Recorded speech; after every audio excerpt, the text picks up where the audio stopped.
c'est le début du voyage. Là, je suis super heureux parce que je pense, si tout va bien, que je vais pouvoir réaliser un reportage auquel je rêve depuis maintenant 3 ans. Ça fait 3 ans que je demande à Klipsch, mais j'aimerais aller chez vous. J'aimerais aller visiter, j'aimerais qu'on fasse le musée, rencontrer les ingénieurs. J'aimerais aller voir les usines Klipsch, qu'on me parle un petit peu d'audio, d'avenir, d'intra, de hi-fi, de home cinéma et de plein de trucs et de Dolby Atmos. Et à un moment donné, Klipsch m'a dit oui, allez viens aux États-Unis. Donc là, je suis à l'embarquement, on va partir à Atlanta. Allez, let's go. Allez, on se retrouve à Atlanta maintenant.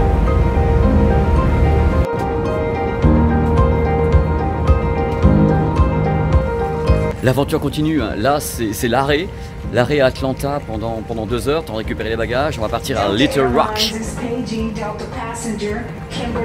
C'est pas moi, je suis pas Kimberly.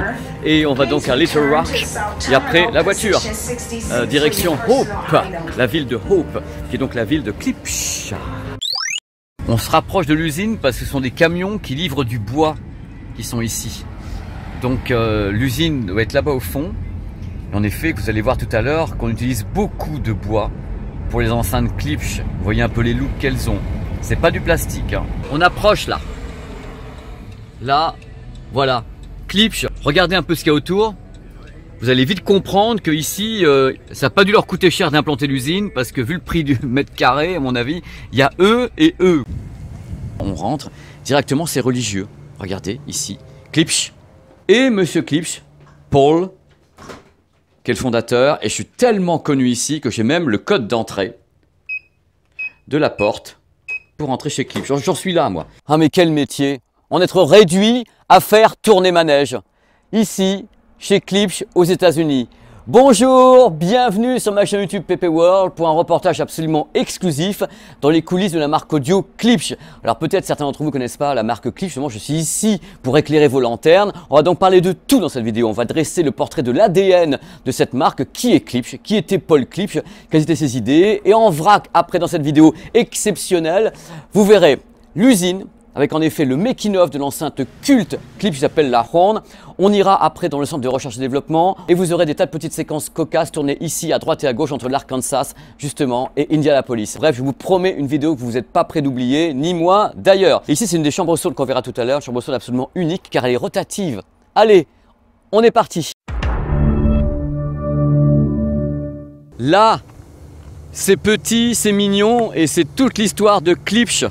Voici le premier bâtiment de Klipsch, ici à Hope. Regardez un peu Hope, hein. On va dire qu'il y a beaucoup de monde.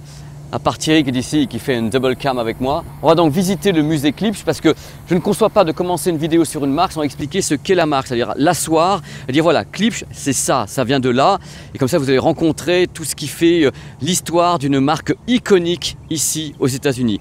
Je peux vous dire que derrière cette porte vous allez juste halluciner. Voilà, c'est l'émotion qui m'étreint. Regardez comment je suis emotional. On va rentrer ici, rencontrer des gens qui sont entre guillemets en charge de ce musée incroyable de Klipsch. C'est parti, vous allez vivre ce que de nombreux Américains aimeraient vivre. Avant de commencer, je vais vous parler du nom Klipsch. Alors c'est pas une invention, le monsieur s'appelait comme ça, c'était Paul Klipsch, qui est né en 1904. Et ce joyeux bipède a une bonne idée. Il s'est dit, tiens, moi j'aime bien le son, j'aime bien les lives, j'aime bien les concerts, et j'aimerais créer des systèmes audio qui permettent d'avoir justement un concert chez soi. Donc il a commencé à penser à des types d'enceintes qui sont pas rikiki, vous allez voir dans cette vidéo, des trucs qu'on appelle les horns, qui sont la base de Klipsch. Et dans ce que vous allez voir, il y a beaucoup de pièces de collection qui appartenaient à Paul, et en même temps des prototypes de choses qu'il a commencé à concevoir pour en arriver à ce qu'est Klipsch maintenant. Pas rien quand même, hein, ce qu'on vous offre. Je vais vous montrer un truc de folie. Cette histoire est incroyable puisque Paul Klipsch avait un job génial, le mec était ingénieur. Et il était vivant au début de sa carrière, au moment où Thomas Edison était vivant. Et voici un matériel qui est un gramophone de 1917 qui a donné des idées justement à Paul Klipsch. Parce que quand on regarde comment c'est fichu, c'était déjà incroyable. On avait la musique avec un suivi du diamant qui était fou, mais on avait un cône en dessous parce que s'il n'y avait pas le cône qui était en dessous, on ne pouvait pas retranscrire les basses fréquences. Donc ils ont commencé à travailler sur des histoires de cônes pour essayer d'avoir toutes les fréquences possibles qui sont contenus sur le disque en cire. Donc ça c'est vraiment le début de l'affaire. Jim qui est ici, qui est donc la mémoire vivante de Klipsch, vient de nous dire un truc de folie. C'est qu'au début du XXe siècle, c'était les hommes qui avaient accès aux casques et autres, et la famille n'avait pas accès à ça. Et à un moment donné, la radio commençait à diffuser des tas de choses sur les ondes, et toute la famille voulait participer à ça. Et c'est là qu'est né justement le loudspeaker, le haut-parleur, qui a permis à toute la famille d'entendre la musique qui venait de la radio. Vous vous rendez compte? Là, c'était les premiers loudspeakers, donc les premiers haut-parleurs. Donc vous allez tout savoir sur tous les matériels que vous possédez actuellement, parce que tout vient de ces créations. Tout vient de ces produits. Regardez, c'est un petit peu un étron sympa, c'est le premier haut-parleur à pavillon en 1929. Et ce haut-parleur à pavillon a une histoire très importante dans la vie de Klipsch. Parce qu'en effet, un soir, quelqu'un est venu voir Paul Klipsch chez lui avec ceci. C'était le premier haut-parleur à cône. On est en 1929, vous vous rendez compte, 1929, presque 100 ans, enfin 90 ans. Et Paul s'est rendu compte d'un truc de folie, il dit « Ah bah en fin de compte c'est sympa ton haut-parleur à cône, mais ça sonne moins bien que les haut-parleurs que j'ai entendus qui étaient à pavillon. » Et ça lui donnait des idées pour ce qu'il allait faire après avec Klipsch. Là vous allez tout comprendre et vous marrer en même temps. Regardez, il y a un casque ici, et vous avez un rouleau de PQ à côté. Parce qu'à ce moment-là, Paul trouvait que le son du casque n'était pas terrible, donc il a installé le rouleau de PQ comme un pavillon, directement ici pour amplifier le son, et s'est rendu compte qu'il se passait quelque chose d'assez étonnant. C'était pas franchement un son extraordinaire, mais il allait se passer un truc avec justement l'amplification presque naturelle du rouleau de PQ. Là vous vous dites c'est quoi? Je vais vous montrer ce que c'est. Oups, plan arrière. C'est un des premiers haut-parleurs hi-fi qui a été lancé, avec à l'époque une réponse en fréquence qui allait de 60 à 8000 Hz. Et là, nous sommes avec un modèle qui s'appelle le 555 et qui est apparu en 1928. C'était les premiers chocs de Paul Klipsch. Alors là, c'est un cadeau que je vous fais, c'est la première radio FM qui a été lancée à la fin des années 40 ici aux États-Unis. Elle coûtait le prix d'une voiture, 340 $ à l'époque. Moment d'émotion pour tous les fans de Klipsch, voici le premier prototype de la Klipsch Horn, réalisé intégralement par Paul Klipsch. Et nous sommes durant la Seconde Guerre mondiale. C'est absolument dingue. Là, on touche le passé, on peut comprendre comme ça quelle est vraiment la personnalité de cette marque iconique sur le sol américain. Là, vous allez vous marrer de chez Maré. Voici à quoi ressemblait le modèle grand public en fin de compte de Klipsch, le premier qui avait été lancé, et bien sûr c'est pas très joli. Donc en effet, les hommes qui achetaient ça, le wife acceptance n'était quand même pas top, les femmes n'en voulaient pas à la maison. Donc du coup, Paul Klipsch a dit on va faire quelque chose. Et voici ce qu'ils ont pondu à l'époque, pour que ça soit acceptable, on dirait un meuble d'angle. Regardez, séquence émotion, mais je vais partir un petit peu en marche arrière, voilà, hop, pour vous montrer. Voici le Klipsch Horn. Et à un moment donné, Paul s'est dit, c'est difficile à vendre ça à des gens qui ont une radio à la maison, ça coûtait en plus 500 $ à l'époque. Donc il s'est dit, on va faire une enceinte plus petite. Et voici la Rebel, qui a été lancée, donc à la fin des années 50, et qui est un produit qui est en kit, c'est-à-dire que les gens l'assemblaient et autres, comme ça ils fermaient le tout, et ils avaient tous les haut-parleurs, donc le grave, médium, et les pavillons, et les aigus. On refermait le tout, bing. Et c'était parti. Et du son, façon armoire normande. Vous voyez des pièces absolument incroyables. Là, c'est un des premiers égaliseurs au monde qui est ici. Ça, c'est un des premiers micros d'analyse au monde. Parce qu'à la base, Paul Klipsch était un ingénieur acoustique, un électronicien, un électricien, si je puis dire, acoustique. Il utilisait tous ces produits à l'époque qui sont maintenant des reliques, mais des reliques qui ont conçu toute l'histoire de l'hi-fi. Regardez, ça c'est un monstre, mais c'est un monstre pour les salles de cinéma. Et l'idée justement de ce monsieur Paul Klipsch, c'est de dire voilà, ça c'est du cinéma, on a un son qui est très puissant et autres. On aimerait retrouver justement à domicile un son également puissant sur des modèles plus petits. Donc là, ce que me dit Jim, qui est ici, qui est très important, c'est que la haute fidélité telle qu'on la connaît maintenant vient du monde et de l'industrie du cinéma. C'est eux qui ont commencé à fabriquer des matériels donc hi-fi très puissants pour retranscrire les pistes son justement optiques et autres en plusieurs canaux avec des films qui avaient justement été mixés pour ça. Donc tout vient d'ici, du cinéma. Dans les années 50 et 60, il y avait beaucoup de marques qui avaient lancé justement un type d'enceinte, comme justement les avait créé également Paul Klipsch avec les corner horn. Vous avez dans les faits ce système où on place l'enceinte dans un angle avec une diffusion avec un pavillon. Il faut savoir qu'il y a eu en effet beaucoup d'enceintes qui ont été vendues dans le monde et la Klipsch Horn est la seule qui est survivante. Il n'y en a plus d'autres. Regardez cette chose, ça a peut-être l'air de rien, vous voyez un vieux téléviseur avec en dessous en effet, un matériel Klipsch, c'est le premier home cinéma au monde. La première barre de son était en fin de compte un meuble de son. L'image qu'on peut voir ici à la télévision qui est figée, c'est celle de Paul qui explique à la télévision américaine en 1959 ce qu'est la stéréo sur 3 voies. c'est historique. Histoire, histoire, nous sommes à l'aéroport de Hope. Petit aéroport tout mignon comme ça. Et cet aéroport a une histoire. À la fin de la Seconde Guerre mondiale, Paul Klipsch avait sorti les enceintes Horn, les Klipsch Horn, et avait sonorisé cet aéroport, ce hangar, avec du matériel qui a été pris ici, puisque ici ce bâtiment c'est sa bibliothèque, pour fêter la fin de la Seconde Guerre mondiale. C'était donc la teuf incroyable ici avec les Klipsch Horn. Donc voilà, toute la ville s'en souvient, et moi aussi, 1945. C'est parti, vous n'avez jamais vu ça et moi non plus. Derrière moi, c'est l'entrée fournisseur, l'entrée pour les trucks de l'usine Klipsch. Ici, on fabrique des enceintes haut de gamme, des enceintes haut de gamme hi-fi, ainsi que des modèles pour le cinéma ou des barres de son professionnelles. Les trucks arrivent par ici et vont commencer par déposer le bois. On va vivre étape par étape la conception notamment d'une enceinte culte qui s'appelle la Horn. Vous allez tout voir, vraiment comme si vous étiez à mes côtés, c'est le but de la manœuvre, c'est une immersion totale. Je suis extrêmement heureux de vous proposer la visite exclusive de l'usine de fabrication des enceintes Klipsch. Imaginez, je suis un truck rempli de bois, ce bois formidable qui va servir de base à toutes les enceintes Klipsch. J'arrive ici, voilà, directement, hop, c'est le déchargement.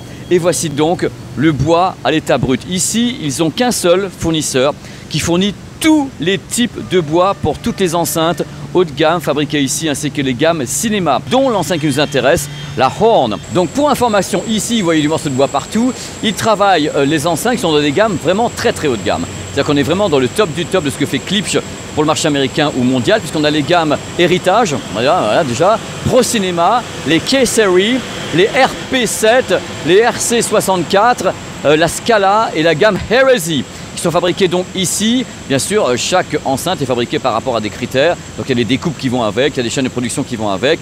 Mais globalement, la base du travail de Klipsch est derrière moi, c'est le bois. Il travaille le bois depuis le début. C'était un des vœux, une des volontés de Paul Klipsch qui a fondé l'entreprise il y a déjà beaucoup d'années. Il faut savoir qu'ici, il y a bien sûr des machines, mais que derrière chaque machine, il y a un être humain. Il n'y a aucune machine automatique sans aucun être humain. Ici, on bosse à l'ancienne. C'est une usine qui compte 47 personnes en fixe, avec bien sûr un nombre de personnes qui croît selon la production. Hello sir, hello. Donc vous voyez ici, on commence à découper les planches de bois qui sont arrivées tout à l'heure par le truck. Il faut savoir que l'enceinte qui nous intéresse, donc la Horn, dispose de 150 pièces de bois. Vous allez comprendre pourquoi tout à l'heure. Donc comme vous le voyez ici, la découpe du bois commence à donner la forme de l'enceinte finale. Tout est découpé par ces machines et on va aller vers la gamme Pro Cinéma avec mes potes là-bas. Yeah, you're the one man, you're the one. Voilà, c'est le Pro Cinéma. Donc enceinte très haut de gamme pour les salles de cinéma. Ce que fait Klipsch depuis des années. Ils sont en secteur pro. Donc j'ai demandé à chaque fois combien d'enceintes ils produisaient par jour. On m'a dit voilà, ça dépend des modèles, on peut en faire de 2 à 10. Le squelette de la Pro Cinéma. Oups. On continue de regarder un petit peu, c'est la face avant des enceintes Forte 3. Alors ça, c'est la ligne de production des Forte 3. Et ça, c'est un tunnel de Forte 3. Vous n'avez pas vu souvent ça dans votre vie, un tunnel d'enceinte en cours de conception. C'est uniquement sur PP World, je suis tellement fier, j'en peux plus. Non, je rigole. Celle-là, elle a un défaut. Donc celle-là, à refaire. Won't come out. Ici, conception des subwoofers très haut débit, très haut de gamme, THX. Regardez, voilà, les morceaux de bois sont assemblés tout simplement. On met d'abord un scotch qui est ici. On va mettre des cols et après, on assemble l'ensemble ici. Et ça sera bien sûr entièrement fixé. On va rajouter toute la partie haut-parleurs et autres. Pour information, la usine n'est pas vraiment climatisée et dehors il fait 29 degrés. Attention, la grande séquence émotion va commencer. Là vous avez des enceintes. Vous allez me dire c'est normal, Pépé, c'est une vidéo où il y a plein d'enceintes. Oui, mais peut-être vous en avez des petites et vous avez une grande enceinte qui est ici. Ça c'est le monstre. Ça s'appelle la Horn. C'est l'enceinte iconique et historique de Klipsch. Elle existe depuis 73 ans, cette enceinte. Et ça, c'est sa nouvelle version. Eh bien, figurez-vous, sous vos yeux ébahis, on va assister à la fabrication de cette enceinte de A à Z. On va passer aux choses sérieuses. Voici les pièces qui ont été découpées. Ce sont parmi les 150 pièces qui vont servir à concevoir l'enceinte Horn que vous avez vue au début de la séquence. Voilà, elles sont là, elles sont belles et hop, directement, suivez mon doigt, il y a une dame qui est ici qui va récupérer les pièces. Elle assemble toutes les pièces, elle la colle à bois, elle fixe de tous les côtés. Ça sera une partie de l'enceinte Horn que vous avez vue tout à l'heure. C'est vraiment un travail complètement à l'ancienne. Je veux dire, il y a Là, il n'y a pas de machine, il y a uniquement cette personne qui est là, qui assemble tout. C'est vraiment une enceinte fait main, puisqu'à la base, il y aura eu peut-être entre 5 et 8 personnes qui auront conçu l'enceinte dans son intégralité, y compris la pose des haut-parleurs qu'on verra tout à l'heure, y compris la peinture, y compris les vérifications. Alors là, regardez, tout à l'heure, vous avez vu une jeune femme fabriquer ceci. Là maintenant, c'est peint, c'est prêt, le monsieur est ici et vous allez assister à l'assemblage. Et croyez-moi, c'est génial. Go ahead, sir. I'm here for you. Ça, c'est le bas de l'enceinte. Hein. Vous voyez un peu le morceau quand même. On ne vous montre pas n'importe quoi dans cette vidéo. C'est une belle table normande. Voilà, on fait attention à l'armoire normande. Voilà, la petite maison est prête. Vous avez les 2 jumeaux qui sont ici. Et regardez un petit peu ce qui arrive. Hello. Genre, ça va être léger. On va aller regarder un petit peu les boomers de plus près. Ceux qui sont ici. Regardez par rapport à ma main.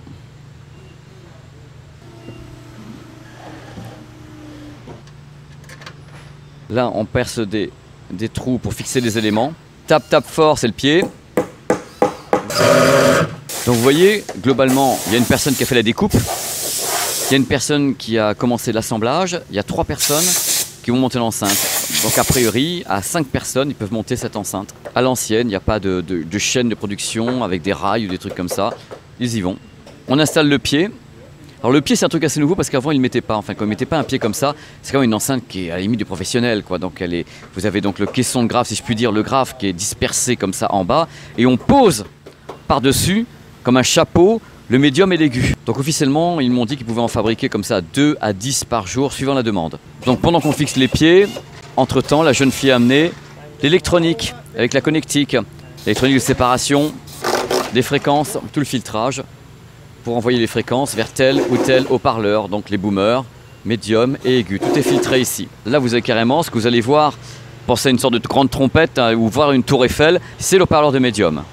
Le pavillon, en fin de compte. Et après, vous avez l'aigu à câbler. L'idée, c'est de fixer ces 150 pièces pour qu'il n'y ait pas de vibration. Il est hors de question que quelque chose vibre dans une enceinte, parce que là, c'est la catastrophe. Ça grésille. C'est pas du boulot, ça. Le pied est solidement fixé.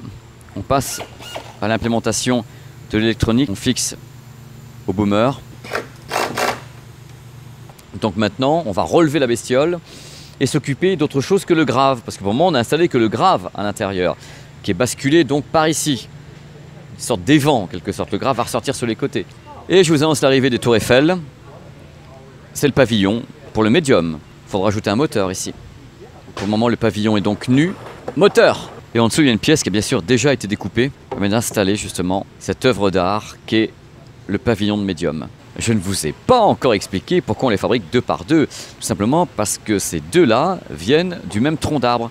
Donc on a respecté le poids, la texture, même la couleur qu'on a posée dessus, c'est le bois réagit différemment, donc le bois réagit de la même façon sur les 2.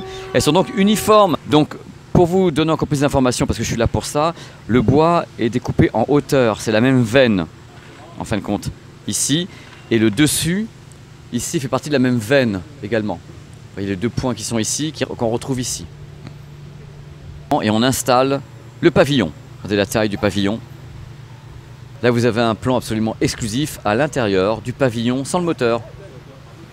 Et voilà, arrive une pièce complémentaire qui va donc coiffer le médium et l'aigu. Médium, aigu. L'arrivée du haut-parleur d'aigu. Haut-parleur à pavillon. Hein.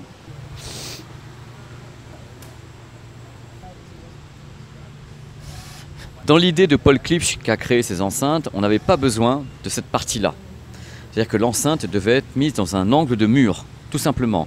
Mais au fur et à mesure, c'est plus obligatoire puisqu'en effet, on installe directement la paroi ici pour avoir un son qui est directement dirigé, enfin un son de grave qui est dirigé vers la pièce. Mais à la base, regardez, c'est une enceinte d'angle, hein, mise dans un angle. C'est ça sa particularité.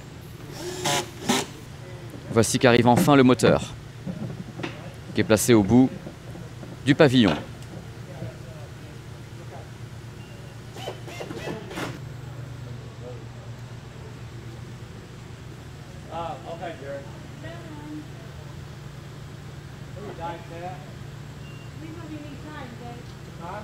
Les haut-parleurs supérieurs sont câblés. Ce qui est intéressant, c'est que vous allez me dire pourquoi est-ce que les câbles sont ici, alors qu'ils devraient être dans le petit trou ici. C'est parce que ça s'en va dans une salle de test. Et qu'en effet, dans la salle de test, on peut avoir à débrancher les câbles et autres. Toutes les enceintes sont testées une par une. Vous allez me dire, normal à ce prix-là, comme ça serait la meilleure. Là, non finalisé, les panneaux arrière ne sont pas encore placés. On va lui faire subir des tests d'écoute. C'est intéressant le concept parce que là, la chambre sourde, ils l'ont créée en angle. Regardez. Hop, on ferme l'angle et on clôt. Bing, à l'ancienne. Old school, mais quelque chose de concret. Hein. Du grave, je vous garantis, c'est pas qu'un peu là. Je veux dire, c'est un tremblement de terre. On a grave, médium, que j'entends. Aigu. Thank you, sir. Là, c'est le moment historique. C'est le début de la vie de l'enceinte. On lui place la grille et on place le logo. Klipsch Horn. 10 000, 10 000, 10 000, 10 000, 10 000, 20 000. Ouais, à juger.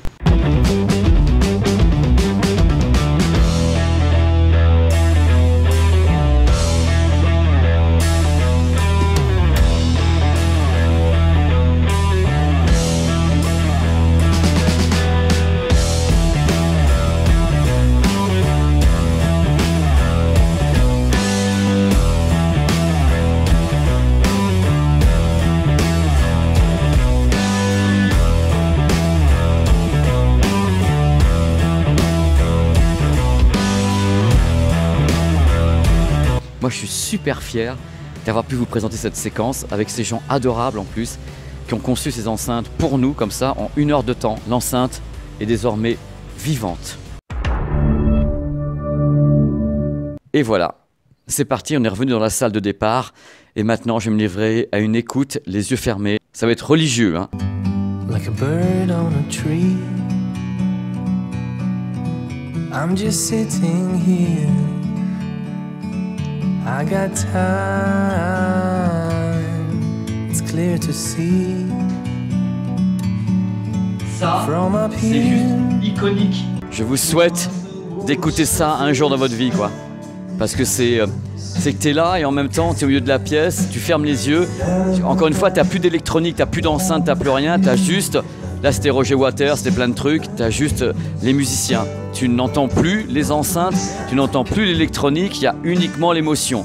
C'est ok, ça coûte une blinde, ça c'est clair, mais c'est hallucinant. Oh là là, je la découvre, oh là là, elle est magnifique. La vache. Donc, regardez, oh là là, je suis content de vous montrer ça. Le haut-parleur a été placé ici, avec lequel on fait l'essai, et la porte doit faire 3 tonnes. Il a été mesuré à l'intérieur. Voilà, ils sont en train de faire des essais, ici, de moteur, pour les pavillons. Donc il le place dans la petite fenêtre ici, il referme le tout, tournez manège, il le câble, oh elle est magnifique. Ah, il faut monter, voilà, sur tourner manège pour entrer dedans. C'est du délire. Oh la vache. Regardez, regardez, regardez. On est sur le tourniquet de la chambre sourde. J'avais jamais fait ça de ma carrière, je suis tellement au taquet de bonheur. Elle est magnifique. Oh elle est magnifique. Je viens de demander, ils atteignent 30 dB uniquement. Ici, et quand vraiment tout est calme le soir, sans aucune ventilation, ils sont à 20 dB. La mesure se fait là, je vais vous montrer un peu mieux la chambre. C'est une des plus grandes que j'ai vues, vous vous rendez pas compte parce qu'il y a tous les effets de relief, mais elle est très très haute et très très grande.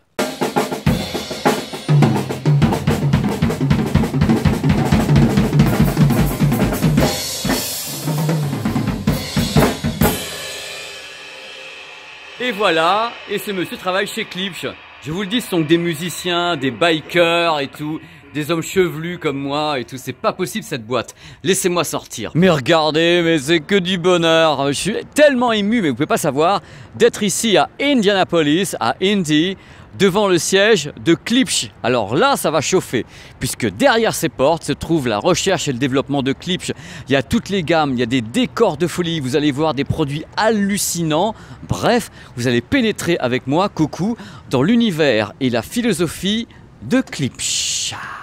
Alors il faut savoir que Klipsch est numéro 1 du marché américain sur les enceintes passives et numéro 2 du marché américain sur les enceintes encastrables et le secteur professionnel, c'est-à-dire le pro-cinéma et autres. C'est pas rien quand même. Il travaille avec THX, il travaille avec Dolby sur des spécifications particulières. Bref, ce sont les partenaires de l'industrie et du grand public. On va parler un un petit peu de l'essence, de la philosophie de Klipsch, parce que je me balade ici dans les locaux. Vous savez, je suis un petit peu un emmerdeur, donc je pose des questions à tout le monde. Je dis, mais c'est quoi au juste la philosophie de Klipsch? Ils me disent, nous on est des musiciens, des passionnés, il y a beaucoup de gens qui sont tatoués, des bikers et autres, on aime les festivals, on aime les bagnoles, on aime Indy 500 ici. Donc nous on essaie de transmettre la passion au travers de nos matériels. C'est pour ça que beaucoup de nos matériels ici sont avec du bois, il y a du métal, il y a des choses qui sont très très nobles au niveau des matériaux utilisés sur les enceintes. Et nous on essaie de communiquer sur cette passion pour l'art, pour la musique et pour le cinéma à tous nos clients. Alors l'idée c'est d'avoir bien sûr chez soi un concert de jazz ou bien un concert de musique classique ou bien un concert de rock sur un système qui à la fois hi-fi, donc avec un son haute fidélité, précis du détail, et en même temps super dynamique. Et c'est là qu'est toute l'essence de Klipsch, d'avoir du dynamisme hi-fi. Mais non mais vraiment, j'ai pu voir ici. Puis les gars sont gentils avec moi, c'est quand même pas tous les jours. Suspense, regardez mes mains. Voici un produit qu'on attend. Depuis le CES Las Vegas, je vous l'ai montré. Voici les premiers Intra True Wireless de Klipsch, avec le décor ici d'un bureau Klipschien. Regardez les guitares, vous avez tout dedans, c'est de la folie. Donc ce produit s'appelle le T5, les T5 True Wireless, qui devrait arriver en France à la fin du mois de juillet. A priori, aux environs de 200 €. C'est le syndrome du Zippo. Regardez, c'est comme un Zippo. C'est du délire. Alors, il sera testé sur la chaîne YouTube. Je commence à avoir un peu plus d'infos sur les True Wireless de Klipsch, donc les T5. Alors, ils sont bien sûr appairables à un smartphone de façon classique pour avoir de la stéréo avec 2 micros par écouteur. Donc, c'est plutôt génial. Mais ils peuvent être séparés et se retrouver à travailler indépendamment. Par exemple, je prends celui-ci, je peux l'appairer à un smartphone, n'importe lequel évidemment, et avoir les 2 micros et l'utiliser en monophonie. Je peux prendre celui-là également et l'appairer à un autre smartphone. Donc, c'est plutôt cool. Soit donc ils travaillent indépendamment, soit ils travaillent en stéréo, appairés au même smartphone. Alors pour info, comme tout n'est pas rose au pays des roses, le produit est Bluetooth avec un seul smartphone. Il n'est pas multipoint, donc on ne peut pas tout avoir sur Terre. J'aurais préféré, mais c'est pas le cas. Vous savez que je suis un journaliste et que je pose des questions qui fâchent, et c'est normal. Alors j'ai posé la question concernant justement les True Wireless de Klipsch. Je leur ai dit, ok, ils sont 5. C'est le Bluetooth 5. Pourquoi est-ce que vous n'utilisez pas justement le Bluetooth 5, vous qui aimez la musique, le son et tout le tremblement, pour balancer la qualité CD en haut débit, c'est-à-dire en effet sans compression? Ils me disent, ok, on peut le faire. C'est-à-dire que techniquement, un fabricant peut balancer la qualité CD plein pot avec le Bluetooth 5 s'il y a le bon smartphone, le bon codec et tout le tremblement. Mais le problème, c'est que si on fait ça, on perd tout le reste. C'est-à-dire qu'en effet, on va arriver au taquet de ce qui est possible avec le Bluetooth 5. On va perdre la stabilité élevée, on va perdre l'appairage rapide. Enfin, il y a plein de trucs au niveau de la bande passante qui font qu'on ne peut pas tout utiliser en même temps. C'est ce que eux me disent les techniciens ici. Ils disent on aimerait bien, mais on a les limitations. Si on utilise la bande passante maximale avec le Bluetooth 5 et autres, quand vous mettez la main sur le smartphone dans la poche, vous essayez d'avoir un problème de son ou un truc comme ça. C'est ce que eux me disent. Voilà, je suis avec les techniciens, donc je prends argent comptant. Les mecs, c'est eux qui ont construit justement les True Wireless qui sont dans ma main. Donc j'ai un début d'explication de ce que je pensais en effet. Et ça m'avait été confirmé justement par le groupe Harman, AKG et autres qui m'ont dit on aimerait bien balancer la qualité CD en plein pot comme c'est dans le cahier des charges, mais ça veut dire qu'on chinte les autres fonctions. On les a en version minorée. Et ça, ils veulent pas. Ils préfèrent avoir toutes les fonctions et garder une bonne qualité en aptX, aptX HD. Parmi les challenges de Klipsch, il faut quand même noter que le Dolby Atmos à domicile est quelque chose d'important. C'est pas facile d'amener à domicile un système qui est à la base professionnel, puisqu'en effet, le Dolby Atmos dans les salles de cinéma, c'est 2 fois 64 objets sonores comme ça qui se baladent en bas, en haut, qui montent, qui descendent. D'où l'utilité de ces enceintes avec des HP dans les hauteurs pour amener vraiment le son vers le haut de la pièce. Et voici les bestioles. Vous avez donc ici le surround horizontal et ici le surround vertical. Ce qui est important à savoir, c'est qu'en effet, tout le monde ne peut pas installer des haut-parleurs en haut de la pièce, comme ça. Vous savez, là, c'est planté dans le plafond. Du coup, c'est une alternative qu'on utilise comme ça. On ne dit pas que c'est la meilleure façon de le faire. On dit que c'est une alternative que propose bien sûr Klipsch et d'autres marques pour permettre d'avoir des effets comme ça verticaux. Et quand en effet, on n'a pas l'enceinte qui a directement le système intégré, on peut placer une enceinte ici par-dessus une autre enceinte pour avoir justement un surround entièrement vertical. C'est modulaire, mais l'idéal, bien sûr, c'est de les avoir dans le plafond. On s'arrête rapidement du côté des barres de son. Vous avez déjà vu ces barres de son dans une vidéo sur PP World de CES de Las Vegas. Elles vont commencer à arriver. À ma connaissance, il n'y a pas de modèle Dolby Atmos encore qui est prévu. Je vais me renseigner un petit peu. Donc vous avez ici un réglage sur le téléviseur qui s'appelle le réglage WiSA Speakers, qui permet donc de gérer les enceintes Klipsch qui sont ici, donc le pack d'enceintes, enfin l'enceinte centrale et le pack d'enceintes, voilà, directement sur le téléviseur. Bass Boost, Center, Right Surround. Alors là, c'est les petites enceintes RW51M qui fonctionnent ici pour la stéréo des deux côtés. Une barre de son, enfin tout est listé ici, et les Left Surround qui sont également des 51M. Et tout peut être géré par le système WiSA. Dans tous les cas, partout où je suis passé dans l'entreprise, ils sont à fond sur les barres de son. Ils en testent partout, ils ont vraiment une appétence pour ce marché ici aux États-Unis qui est absolument dingue. Ils en balancent plusieurs. Je vous mettrai des détails au fur et à mesure qu'elles sortent sur le marché français parce qu'elles ne sont pas encore en vente à ma connaissance. Voilà, comme je l'ai dit au début du reportage, Klipsch est un as dans le secteur professionnel. Fallait que je la fasse. Secteur professionnel, d'enceintes encastrées. Regardez un petit peu, il y a tout. Enceinte pour l'extérieur, ça tient aux embruns, à la pluie, à tout ce que vous voulez. Ils ont tout et ils ont l'arme fatale. Vous allez voir l'arme fatale, venez avec moi. L'arme fatale, ce sont des enceintes pour votre jardin qui sont donc ici. Alors là, ce que j'ai, c'est pas une tortue géniale, c'est tout simplement un subwoofer. Et le subwoofer, ça c'est le haut, c'est le dôme, et il est carrément enterré le truc. Vous avez le bloc qui est ici, c'est enterré ici, c'est le subwoofer, et à côté, venez me voir, sont les projecteurs sonores. Donc des trucs incroyables, vous avez le sub, les projecteurs sonores qui sont ici, donc vous avez le boom boom dehors pour vous, et attention, il n'y a pas que ça. Il y a le rocher de la mort. Alors ça, c'est les rochers de la mort. Ça, c'est donc un subwoofer. Et ça, c'est donc un projecteur sonore qui est à côté. Vous avez le son de tous les côtés dans votre jardin. C'est vraiment quand vous avez un petit peu d'aisance financière, voyez-vous tout de même. C'est beau la life. Hein. Alors, vive les enceintes d'extérieur. Là, vous pénétrez dans le laboratoire de recherche et développement pour les casques. Alors, ce sont des casques de modèles concurrents qui sont ici. Hein. Vous voyez défiler, il y a du Sennheiser, de tout ce que vous voulez, il y a de tout. Et là, vous avez Scott, c'est le nom que je donne à ce mannequin qui permet de faire tous les essais. Ils ont placé carrément les micros à l'intérieur du conduit auditif ici, pour savoir exactement ce que Scott va entendre quand ils vont faire les essais sur divers systèmes qu'ils sont en train de perfectionner. Donc c'est un système ovale à la base, hein, qu'on peut introduire comme ça dans le conduit auditif. Et Scott, ah je te fais mal Scott là, hein, a donc tout le système pour savoir ce qu'il entend. Et voici donc un prototype avec voilà, un système ovale qui est présenté ici pour assurer une meilleure introduction dans le conduit auditif. Donc là, c'est tous les gens qui travaillent ici, là, ils ne sont pas là, mais vous avez tout le matos qui est derrière. Avec, comme toujours, on prend des comparaisons. Ils sont des ingénieurs, c'est l'industrie. On a des tas de casques qu'on essaye de tous les côtés de marques concurrentes pour bien sûr essayer de faire mieux. C'est le but de la manœuvre. Je suis d'ailleurs un peu surpris qu'on me laisse tourner parce que bon, profitez-en les enfants, hein, je pense qu'ils ne savent pas que je suis là. Donc vous savez, voilà, tout le matos qui est là, de toutes les marques, et notamment, voilà, quand ils commencent à travailler avec ça, mais c'est des marques respectables. Il y a du Beyer Dynamic et autres, et puis il y a leurs produits à eux. Je fais l'espion, je me balade de tous les côtés, ça travaille. Là, c'est le moment où c'est le break, justement, ils sont partis manger, donc j'en profite. Je vous montre, je ne sais même pas si j'ai le droit de filmer, c'est ça qui est bien. Voilà, je fais ça rapidement et je ressors. Voilà, c'est du finalisation de développement de chez Klipsch en barre de son. Là, cette partie, je vous en parle depuis le début, hein, c'est le pavillon, ça s'appelle The Horn. C'est le fonds de commerce de Klipsch. Il y a plusieurs enceintes ici qui ont justement ces pavillons avec ces compresseurs et autres.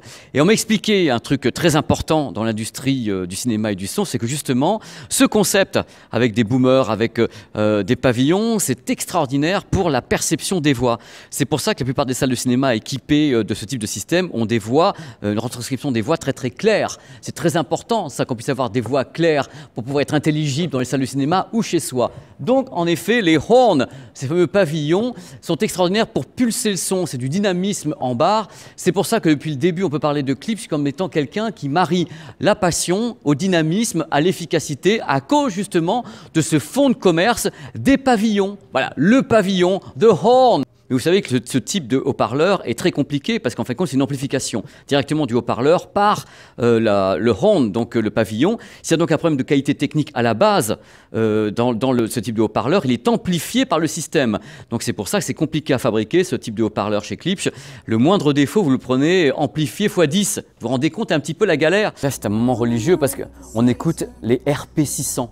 Ça, c'est un ampli qui est réalisé en partenariat avec Klipsch. Donc on peut choisir en même temps les couleurs de l'ampli. C'est un modèle très très haut de gamme. Hein.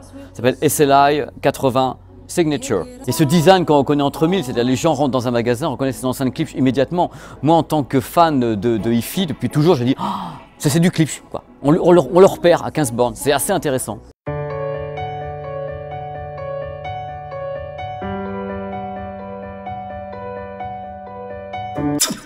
Figurez-vous que j'ai appris des trucs de folie, parce qu'en fin de compte, depuis un petit moment, on me demande dans tous les commentaires sur les vidéos, alors que devient THX?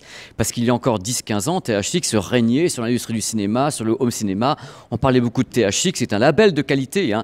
Mais figurez-vous que depuis l'arrivée justement du Dolby Atmos et autres, le THX n'a plus autant d'aura qu'auparavant. Il existe toujours ici aux États-Unis, Klipsch est d'ailleurs en deal avec THX, avec certains matériels, mais globalement c'est vrai qu'on m'a avoué à demi-mot ici chez Klipsch que Dolby, enfin toute l'industrie qui est autour de Dolby, Dolby Atmos et autres, prend le dessus, puisque les normes sont montées d'un coup grâce justement à Dolby, IMAX et autres qui n'ont pas besoin de THX, qui reste un label de qualité, hein, je vous le dis. Donc c'est pas que ça soit un peu le cramé pour THX, mais en disant qu'ils se sont fait un petit peu dépasser par tout ce qui s'est passé dans le cinéma et dans le home cinéma. Voilà, vous savez tout. Non, ma alors, il y a un truc que j'aime bien faire comme ça dans les vidéos tournées au bout du monde, c'est d'aller sur le terrain. C'est bien de parler de la marque et tout, c'est mignon, moi j'enquête, mais j'ai besoin d'aller sur le terrain dans un magasin où tout le monde peut aller pour parler justement un petit peu des gammes en vente, qu'on voit un petit peu quels sont les produits marqués. Donc là, je suis parti chez Ovation. Alors Ovation, c'est un magasin, un grand magasin ici à Indianapolis, dans lequel il y a, paraît-il, beaucoup de modèles, ah bah oui, qui sont Klipsch. Donc on va passer la gamme un petit peu comme ça au crible, ensemble, dans ce magasin, pour vous montrer un petit peu l'éventail des produits proposés par Klipsch. Allez, c'est parti, vous allez voir, c'est joli, il y a des matériels jolis comme tout. Ce ne sera pas toujours pas donné, mais ça sera toujours très joli à regarder. Go! Regardez comme c'est mignon ça, c'est tout petit, ça s'appelle la Klipsch R51 PM. C'est une enceinte Bluetooth amplifiée. Voilà, c'est un petit coup de cœur. Même si elle est toute petite et qu'elle est sympa, c'est une enceinte bibliothèque, elle a quand même toute l'idée de Klipsch. Vous voyez les couleurs, vous voyez les formes ici. Et vous avez bien sûr le pavillon, la One, enceinte Bluetooth, avec les petits boutons d'époque et tout. Là, on s'y croirait, c'est... Voilà. Alors cette chose-là, qui est donc la RP600M, j'ai écouté le produit. Je dois dire que compte tenu du tarif qui est à peu près de 600 € la paire, c'est quand même assez étonnant. On était tous tout à l'heure un petit peu sciés de ce que ça peut sortir. C'est assez fou, quoi. On attaque la gamme référence première avec RP6000, RP8000. Là, on commence à attaquer vraiment des modèles beaucoup plus haut de gamme, si je puis dire. Et en haut, vous avez comme ça, pour rigoler, la petite enceinte Atmos qu'on a vue 15 fois tout à l'heure, qui est ici. Combination en complément pour avoir un surround vertical. Elle s'appelle la RP500SA. C'est un gros coup de cœur ici aux États-Unis. J'en ai vu partout, hein. Visiblement, les mecs installent ça un peu partout pour pas avoir à acheter tout le reste. Ils mettent ça à l'avant, en hauteur, à l'arrière, et hop, on s'amuse, on rigole. Le home cinéma, c'est également les enceintes centrales. Voici les bestioles de chez Klipsch. On garde les mêmes idées, voilà, avec toujours un pavillon, des jolies couleurs. Ça, c'est la 600 qui est en haut, ici, et la 404 qui est juste en dessous. Voilà, c'est le côté home cinéma grand public d'une marque qui fait du professionnel. Alors, truc intéressant pour les gammes Klipsch, il faut savoir quand on dit RP6000 ou RP8000, le 6, c'est la diagonale, enfin le diamètre du boomer, donc 6 pouces, 8 pouces. Voilà, ça marche comme ça. Tiens, tu l'as vu celui-là? Voilà du sub et du gros sub. Le plus petit à côté s'appelle SPL 110 et à côté le SPL 120. Donc vous avez tout suivi, c'est la diagonale du boomer. Ça, c'est la pièce un petit peu haut de gamme de cet endroit, de ce magasin, avec les horns. La bestiole est ici, bien planquée, dans son angle, avec le petit panneau en haut, Klipsch horn, authentique, 1946, la date de ma naissance en plus, c'est merveilleux, comme rend hommage à ce point-là. Très populaire aux États-Unis, voici les modèles Hérésie, dernière génération, qui sont donc ici, environ 1200 € la bête. Big Boomer. Pavillon sur le médium, pavillon sur le Twitter. On sent que même en cas de raz-de-marée, ça reste au sol, hein, le truc. Regardez un petit peu la belle pièce qui est ici. Vraiment, ce magasin est extraordinaire. Et les enceintes d'intégration qui y a de tous les côtés. Et vous avez également les cailloux magiques qui sont ici avec les enceintes qui sont des projecteurs sonores. On peut donc installer un peu partout le boomer de l'espace qu'on plante dans le sol, mais qu'on n'arrose pas. C'est pas la peine. La pluie s'en chargera. Et les enceintes qui sont capables de résister aux embruns de Madame Andy Natal dans les airs. Klipsch sont également des électroniques. Voici un préampli DAC pour casque. Il s'appelle Heritage Amplifier, qui est juste ici. Qui est joli comme tout, mais c'est pas fini. Direction les intras, les casques, dont le R6. Excellent modèle. Et vous allez voir la bête de compétition qui va se pointer dans peu de temps. Accrochez-vous, parce que c'est un produit que j'aime beaucoup. Voilà, le HP3 que j'avais testé. Et sincèrement, vous avez ça sur les oreilles. Vous en prenez plein les oreilles. C'est de la hi-fi discothèque, ça vous tabasse, mais avec bonheur, vous êtes là, vous n'en pouvez plus, quoi. Voici la boîte qui va avec, genre discret, joli et tout, amené en voyage. Une merveille, je vous dis.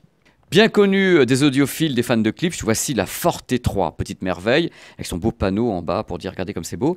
Et voici le produit. Vous allez dire oui, alors Pépé, c'est une enceinte. Oui, mais il y a un trick. Mais le trick, il est juste derrière. Attention à la séquence émotion, ça va bouger. J'essaie de rentrer derrière. Comme il est beau.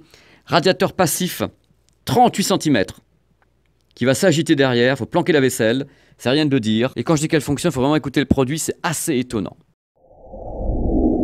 Voilà, c'est fini. J'ai été extrêmement heureux, extrêmement fier d'avoir eu la chance de faire ce reportage ici aux États-Unis sur la marque audio Klipsch. J'ai essayé de vous montrer toutes les facettes de cette marque que je connaissais un petit peu, mais pas assez visiblement. On a pu voir des trucs incroyables jusqu'à la conception d'une enceinte, les nouveautés sur les True Wireless et autres. J'espère que ça vous a plu, que vous avez pu prendre toutes les informations que vous souhaitiez pour mieux connaître cette marque. Moi, j'ai pris un plaisir fou. Je vous ai montré encore des images incroyables à l'autre bout du monde et c'est exactement pour cela que la chaîne Pépé World a été créée. Merci à nouveau de suivre mes aventures comme ça autour du monde au cours des reportages. Allez bien faire des petits tours sur la chaîne, il y a absolument de tout, sur des reportages salons, des tests, des voyages. Amusez-vous, cette chaîne a été conçue pour ça. Je vous retrouve très très vite sur Pépé World et je vous embrasse très fort. Merci encore. Ciao.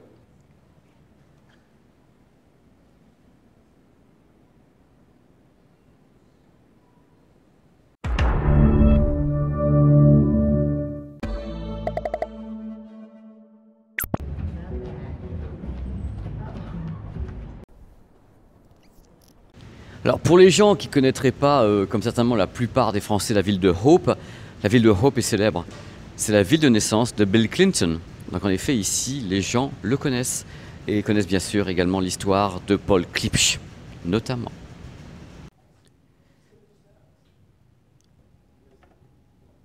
Platine Klipsch. Regardez un petit peu, hein. Je vous montre pas n'importe quoi dans ce reportage. Hein. On sait le cœur de l'affaire. Hein. Regardez. Il y en a partout. La vidéo va durer 3 ans. Non. Je sais que c'était horrible avec moi. Ouais. C'est quelque chose hein, quand même. Hein. Regardez un peu. Ok. Donc là, si c'est pas merveilleux la live, vous avez un parterre d'enceintes, de projecteurs sonores qui sont donc plantés comme ça royalement ici dans la prairie du coin avec le boomer qui est donc le champignon atomique qui est ici. Ça c'est le boomer, ce sont des boomers, les projecteurs sonores et derrière moi le big bazar là qui est là, c'est un énorme boomer mais sorti de terre. Quand vous le plantez, il reste que la cheminée qui est ici qui balance le grave. C'est ingénieux, c'est génial et ça creuse bien et puis les taupes adorent. Bel effet d'optique hein, quand même, regardez, puisqu'il est en train de tirer un camion à l'envers. Donc tu es en bagnole, je te garantis que tu as l'impression que tu n'es pas dans le bon sens. Donc c'est très très surprenant et c'est très déstabilisant.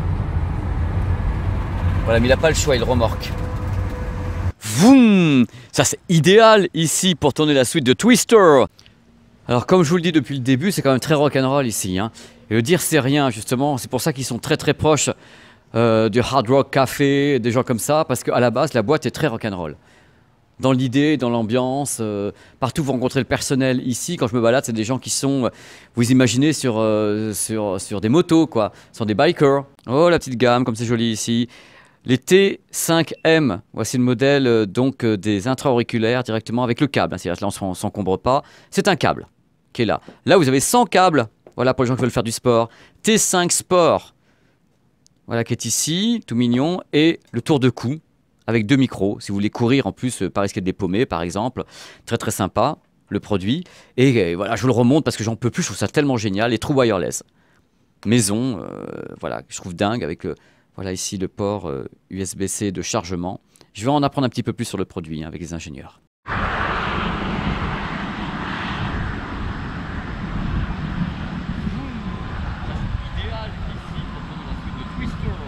Bonjour, bienvenue sur ma chaîne YouTube Pépé World pour un reportage exclusif sur la marque Klipsch.